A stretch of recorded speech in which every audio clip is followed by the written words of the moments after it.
ರಾಜ್ಯ ಕಾಂಗ್ರೆಸ್ನಲ್ಲಿನ ಕುರ್ಚಿ ಕದನಕ್ಕೆ ಅಲ್ಪ ವಿರಾಮ ಬಿದ್ದಿದೆ. ನಿನ್ನೆ ಬ್ರೇಕ್ಫಾಸ್ಟ್ ಮೀಟಿಂಗ್ ಆಯಿತು. ಕದನ ವಿರಾಮವನ್ನು ಇಬ್ಬರು ಕೂಡ ಘೋಷಣೆ ಮಾಡಿದ್ದಾರೆ. ಈಗ ಸಿದ್ದರಾಮಯ್ಯನವರು ಫುಲ್ ಆಕ್ಟಿವ್ ಆಗಿದ್ದಾರೆ ಅನ್ನೋದು ಗೊತ್ತಾಗ್ತಾ ಇದೆ. ಕುರ್ಚಿ ಕದನದ ನಡುವೆ ಇವತ್ತು ಸಿಎಂ ಸಿದ್ದರಾಮಯ್ಯನವರು ತವರು ಜಿಲ್ಲೆಗೆ ಭೇಟಿ ಕೊಡ್ತಾ ಇದ್ದಾರೆ.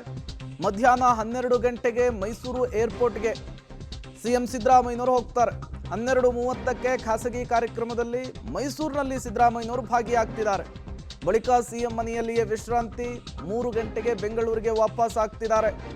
ಬ್ರೇಕ್ಫಾಸ್ಟ್ ಮೀಟಿಂಗ್ನ ಬಳಿಕ, ಕದನ ವಿರಾಮದ ಬಳಿಕ ಸಿಎಂ ಸಿದ್ದರಾಮಯ್ಯನವರು ಫುಲ್ ಆಕ್ಟಿವ್ ಆದಂತೆ ಕಾಣಿಸ್ತಾ ಇದೆ. ನಿನ್ನೆ ಇಡೀ ದಿನ ಬ್ರೇಕ್ಫಾಸ್ಟ್ ಮೀಟಿಂಗ್ದೇ ಹಂಗಾಮ.